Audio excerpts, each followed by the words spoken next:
bienvenida, bienvenidi a un episodio más de Madre Patria en este septiembre patrio. Y como ya son las fiestas patrias, pues la verdad es que traigo aquí a un invitado que de sus manitas hay letras en la Constitución.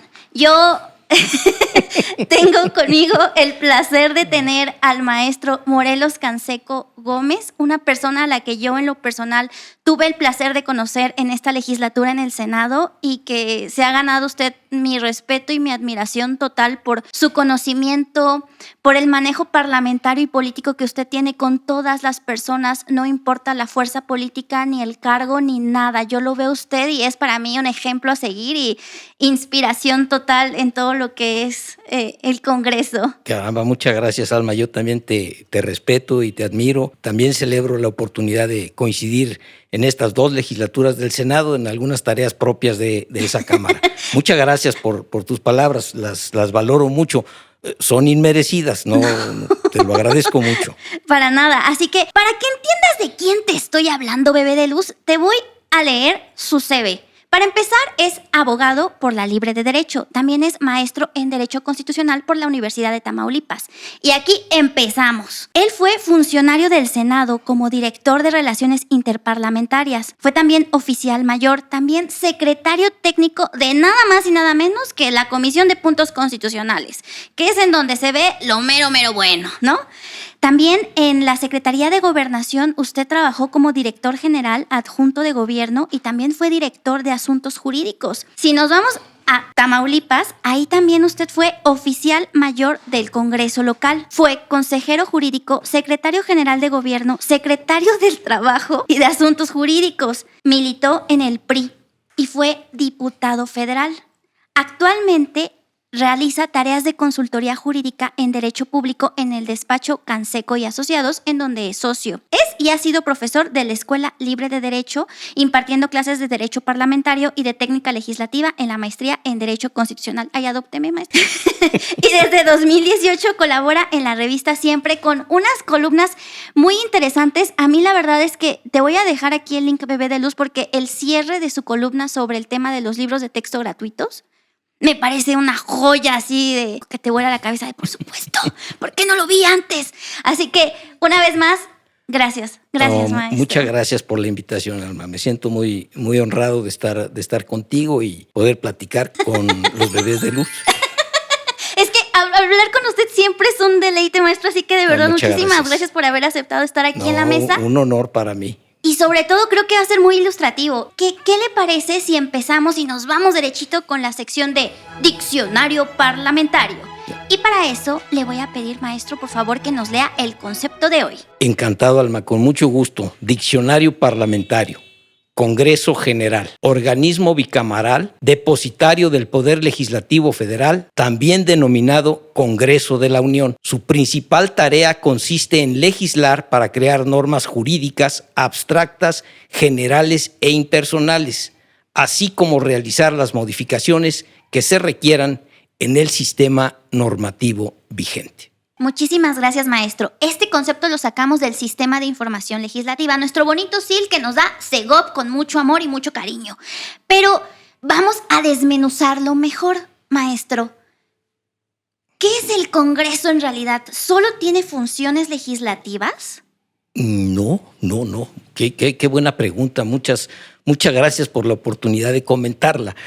Creo que tenemos que poner como un triángulo, como tres aristas. Una tiene que ver con la forma de ser del Congreso o de qué manera trabaja el Congreso. Y ahí hay dos funciones, la representativa y la deliberativa. Ahora lo comento brevemente.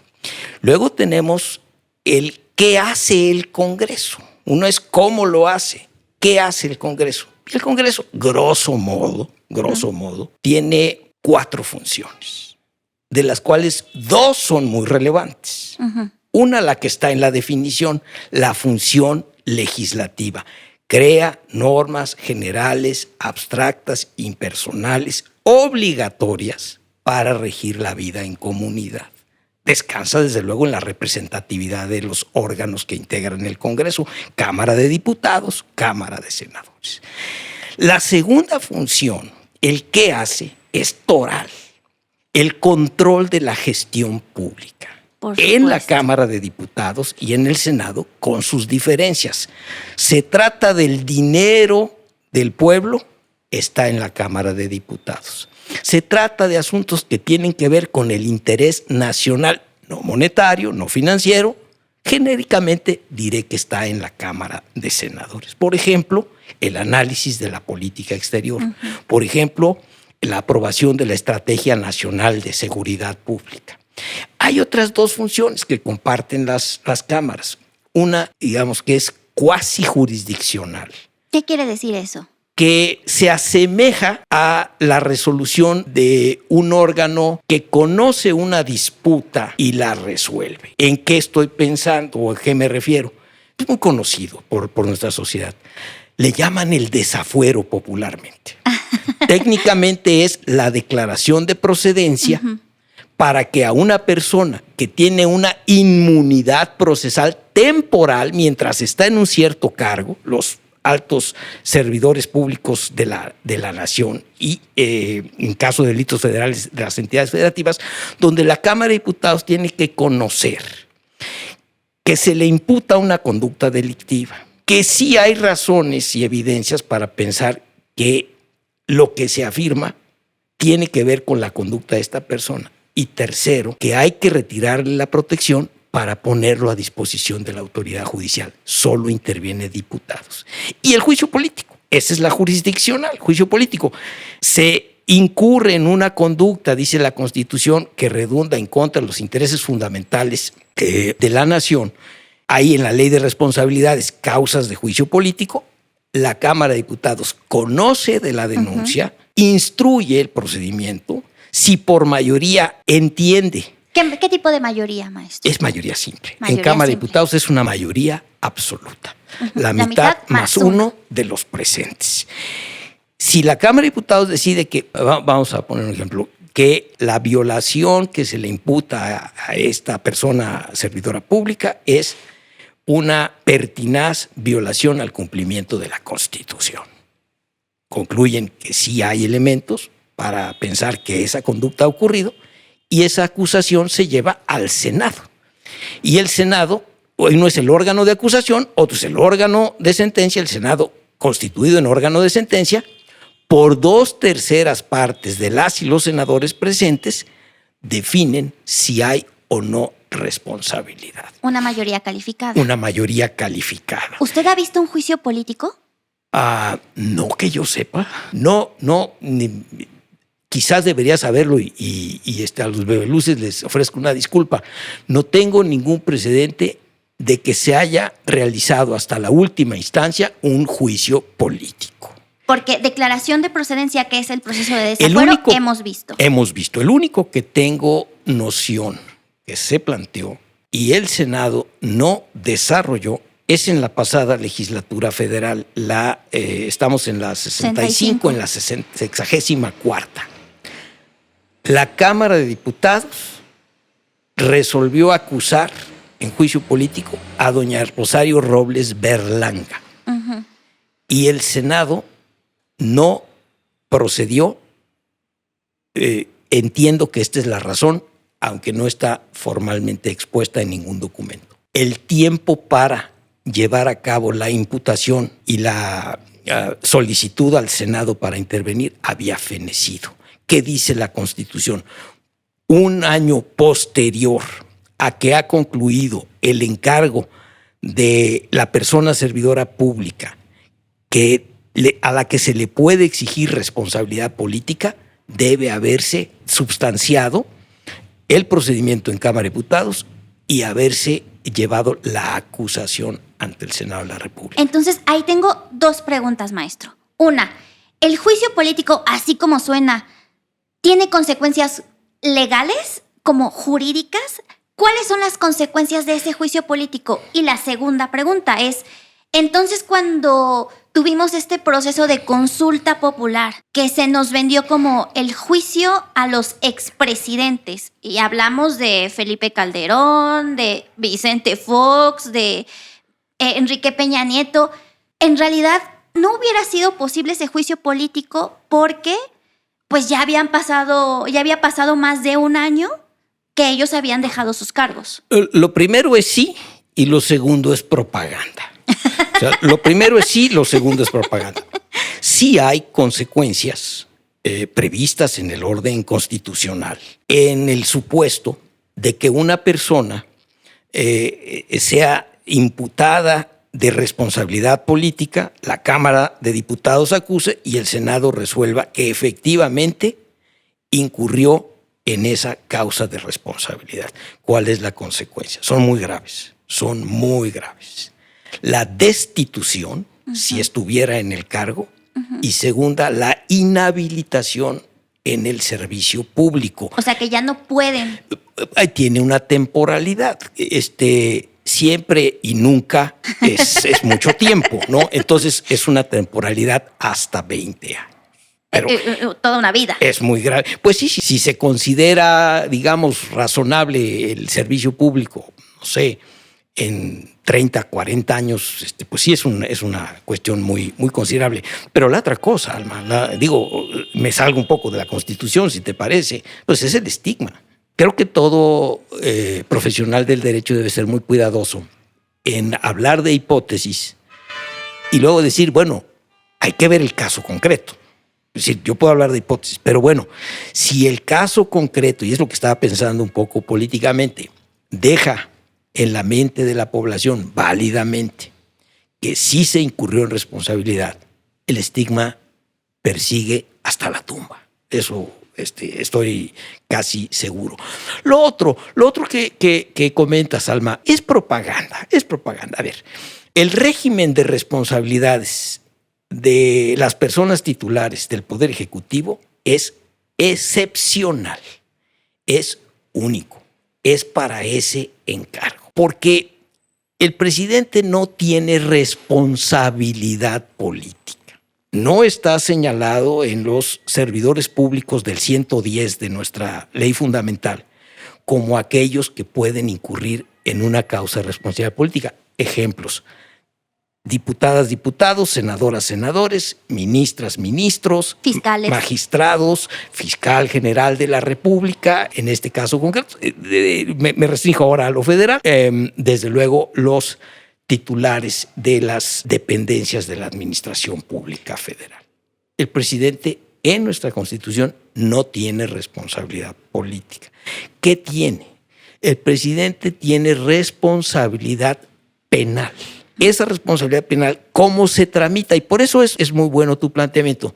Se tramita como si fuera una causa de responsabilidad política en el Congreso. ¿A qué me refiero? La Cámara de Diputados conoce y acusa, pero no de causales de responsabilidad política, sino de imputaciones penales. ¿Cómo qué?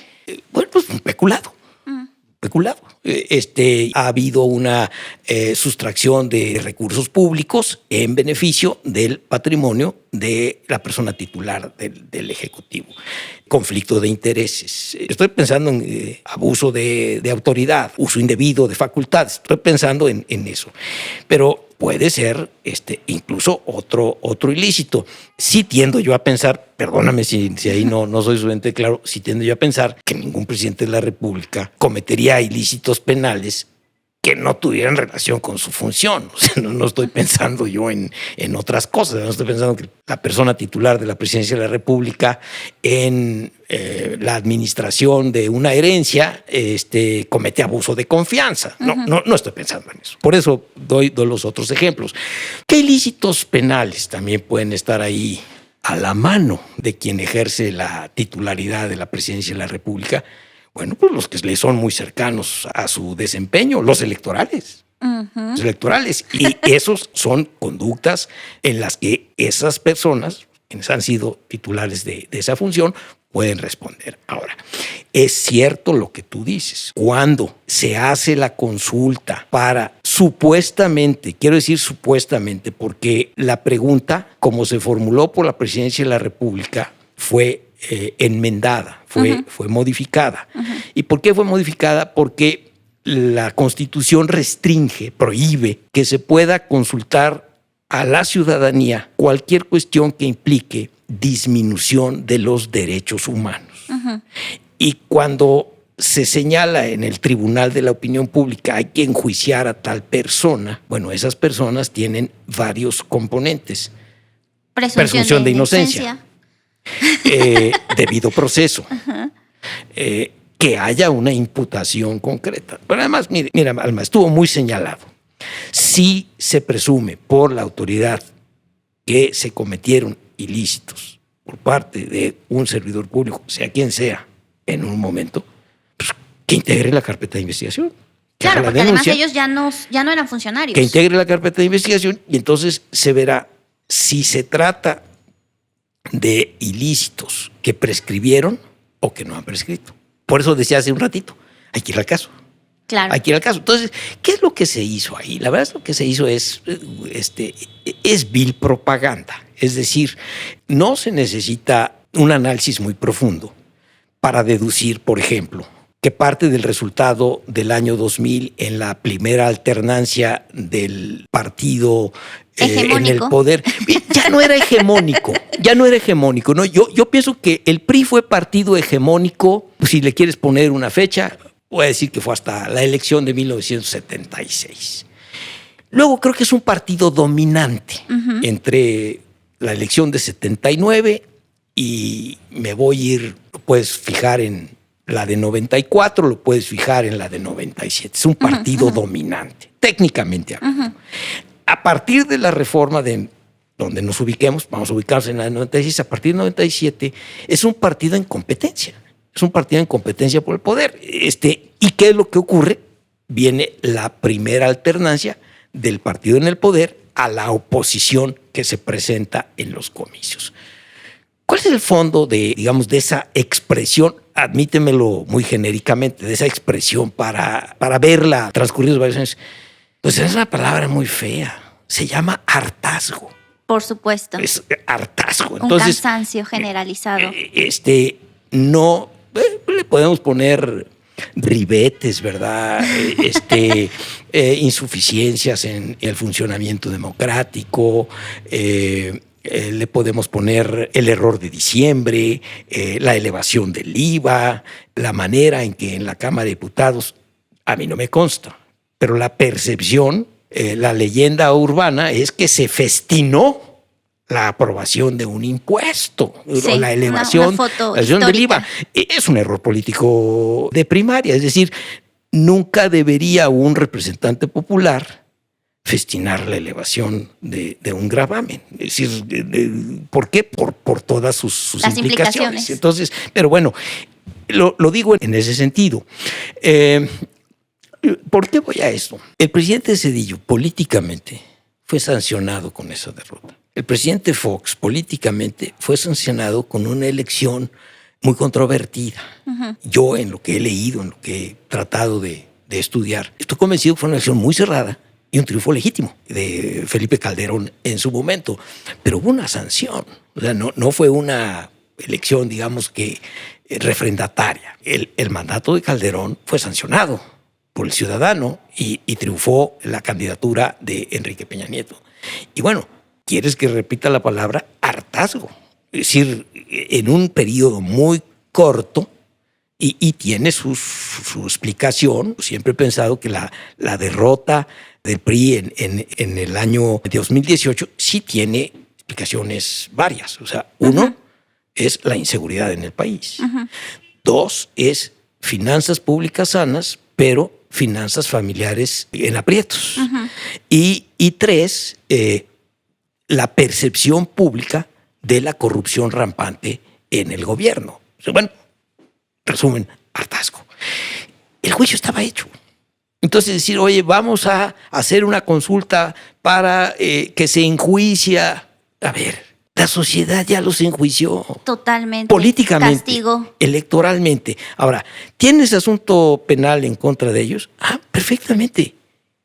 Haz la denuncia, que se integre la investigación correspondiente, que se deslinden las presuntas responsabilidades y que se lleve la causa ante una autoridad judicial. Y esa propaganda nos costó mucho dinero. Porque sí cuesta. Y también creo que ahí yo lo recuerdo también a usted, maestro, en un asunto en el Congreso, específicamente en el Senado, en donde se dio una batalla muy interesante por justo poder salvar el asunto de la revocación, hablando también de consultas populares, cuando tuvimos el tema de la revocación de mandato, que se quería también manejar un asunto más propagandístico como ratificación. Es correcto, es correcto. Y ahí hubo una defensa del que se llama bloque de oposición, y algunos le dicen bloque de contención, sobre no vamos a permitir más propaganda porque la Constitución es clara. La revocación es un derecho que tiene la ciudadanía y no puede ser usada como propaganda para hablar de ratificación, pero al final... Es muy puntual tu remembranza de este episodio. Un poco de contexto a los bebeluces. La reforma constitucional requiere mayorías calificadas en las cámaras. Requiere 2/3 partes de las y los diputados presentes o de las y los senadores presentes y la mitad más 1 de las legislaturas de las entidades federativas. ¿Cómo se lee esto? Se necesitan acuerdos más allá de la mayoría en el poder. Uh-huh. Se necesita construir idealmente el consenso. Entonces, ¿cuál es el planteamiento de la mayoría oficial? El planteamiento que emana del Ejecutivo de la Unión. La ratificación. Yo le voy a preguntar a las personas si quieren que continúe o si quieren que ya no continúe. Ratificación. Uh-huh. Es una figura que existe. Pero por el otro lado, en la tradición de las figuras de la democracia semidirecta o directa en algunos otros teóricos, bueno, pues yo tengo la iniciativa popular, uh-huh. Yo tengo el plebiscito, uh-huh. Yo tengo el referéndum y tengo la revocación de mandato. No se necesita ratificación de un cargo conferido cuyo periodo de desempeño está en curso. Es una pregunta ociosa, uh-huh. Es una pregunta irrelevante, salvo que yo la desee utilizar para efectos de propaganda, sin que se nos tome a mal. Hay grandes puntos de contacto entre las figuras de la democracia semidirecta y la manipulación de la voluntad popular a favor de quien está en el poder. Plebiscitos y referéndums en Europa en el siglo XIX cayeron en desuso por la crítica de ser instrumentos del poder. Uh-huh. Y es donde, digamos, si yo todavía emparento que no quiero revocación, sino quiero ratificación, es decir, perdón si lo repito, ¿cómo se establece que es ratificable un cargo que ya fue conferido por un periodo cierto de tiempo, que además tiene toda otra historia? Es decir, tiene que ver con una plataforma electoral, tiene que ver con un plan nacional de desarrollo, tiene que ver con toda una estructura, es decir, coloquialmente, denme chance de hacer lo que me comprometí a hacer y para eso necesito 6 años. Bueno, cuando el poder dice, es que tengo interés en que me ratifiquen, es ocioso. Entonces es un uso político. ¿Qué es lo que quedó en esos acuerdos? Y bien que citas al bloque de contención. El bloque de contención en la Cámara de Senadores, que surge en los debates de la Guardia Nacional de finales de 2018, sí. Principios de 2019, es una realidad política incontrastable. Si hay 128 personas integrantes del Senado, ¿cuántas se necesitan para aprobar una reforma constitucional? Se necesitan 86, 2/3 partes. Si están todas esas personas presentes. Si alguien tiene 43 personas que no estén de acuerdo, ya no se llega al número 86. Uh-huh. El bloque de contención, es decir, senadoras y senadores del PAN, del PRI, de Movimiento Ciudadano y del PRD en ese momento, sumaban más de 43. Uh-huh. ¿Eso qué quiere decir? Si se desea tener un acuerdo para una reforma constitucional, se tiene que platicar con esas personas de las oposiciones.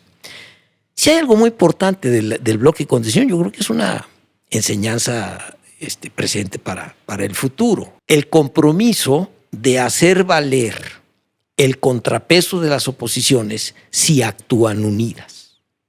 Porque, pues, con un grupo, dos grupos o un grupo amplio que diga, no, yo sí estoy de acuerdo con lo que propone la mayoría, el contrapeso interno ya no se puede ejercer. Entonces, ¿qué pasó en la revocación de mandato? Ahí está en los diarios de los debates. Que el planteamiento es ratificación. Y el acuerdo con las oposiciones es revocación. Hagamos la figura explorada, clásica y la que tiene sentido. ¿Qué implica la revocación? Y esta es la parte del absurdo de que el partido en el poder la haya usado y el propio presidente de la República. Implica que hay inconformidad con el gobierno. Yo te pregunto si he incumplido con mis obligaciones o he incumplido con mis compromisos o no he alcanzado los objetivos que me comprometí a alcanzar. Entonces, es un instrumento, déjame decirlo así, es un instrumento contra el poder. Entonces, claro. No es un instrumento del poder. Entonces, sí. Claro, pasa. ¿Qué es lo que uno piensa? Bueno, no digo todos, tu modesto servidor. Está la revocación de mandato, pero yo me sorprendo todos los días. No hay razón para plantearla. No, pues sí la vamos a plantear, dice la mayoría. ¿Por qué? Porque es propaganda. Este no es gobierno, este es un gran entramado de propaganda. Y entonces, lo que no está en la reforma constitucional, lo que no está en la ley, es lo que se va y se señala. ¿Quieres que, como decía la propaganda de Morena, quieres que continúe? Es una pregunta absurda, regreso a ese argumento. Pues no, ni me pregunten, está ahí. Que siga. La pregunta es, ¿quieres que se vaya? Esa es la que importa.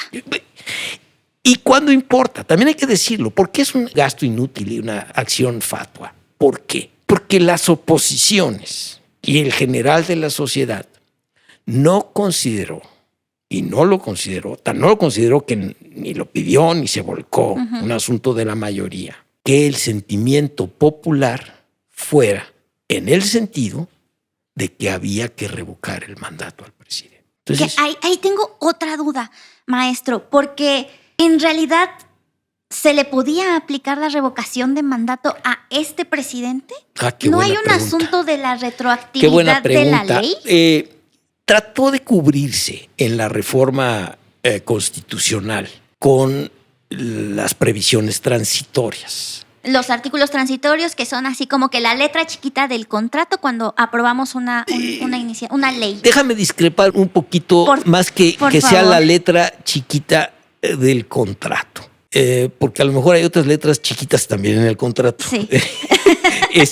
¿A qué me refiero? ¿Cómo vamos a operar? ¿Cómo vamos a empezar a aplicar esta modificación? Y tu idea es extraordinaria. Pues para después, para adelante. O sea, siempre es muy peligroso al hacer las leyes quererse meter al túnel del tiempo. Yo me quiero meter al túnel del tiempo. Es muy peligroso porque no se puede. Hasta que yo sepa, no se puede viajar en el tiempo. Hasta donde yo sé. A lo mejor sí se podrá. Entonces, siempre que se viaja en el tiempo legal es en beneficio de las personas. ¿Por qué le doy retroactividad? Porque hay un mayor derecho, porque hay una mejor protección. Voy a hacer que esto que debería tener vigencia de hoy para adelante, sus efectos vayan para atrás en beneficio de las personas. Ese es el razonamiento. ¿Cuál es aquí la trampa? Y también hay que decirlo, es parte del acuerdo. Que dado que la iniciativa era nosotros queremos una ratificación, pero ahí no hay acuerdo y entonces es una revocación, que aunque la figura técnicamente no le sería aplicable a este presidente, porque al iniciar su mandato no existía la figura, y tiene una implicación política, déjame hacer una digresión. Este presidente podrá querer mucho la revocación de mandato, pero los gobernadores que en ese momento estaban en funciones, yo no sé si tenían el mismo pensamiento. Es decir, simplemente no lo sé. Entonces, sí hay no te lo puedo citar de memoria porque no me alcanza, pero sí hay en los transitorios de esa reforma el señalamiento expreso de que, aunque la figura entraba a la Constitución, celebrada, calificada, proclamada la persona que fue electa presidente, protestado el cargo e iniciado sus funciones, le resultaría aplicable. Es una cosa muy curiosa, Alma. ¿Por qué está ese acuerdo en ese transitorio? Porque el único perjudicado lo quería. Nuestro presidente. El presidente de la República. No, yo regreso a la tesis de la propaganda, ¿no? Entonces, es propaganda lo de la consulta, es propaganda la conferencia de prensa todas las mañanas o a la hora que se celebre, es propaganda la revocación de mandato. Es una gestión pública que descansa sobre un gigantesco ejercicio de propaganda. Y aquí, entonces, me gustaría, maestro, que nos pudiéramos regresar un poquito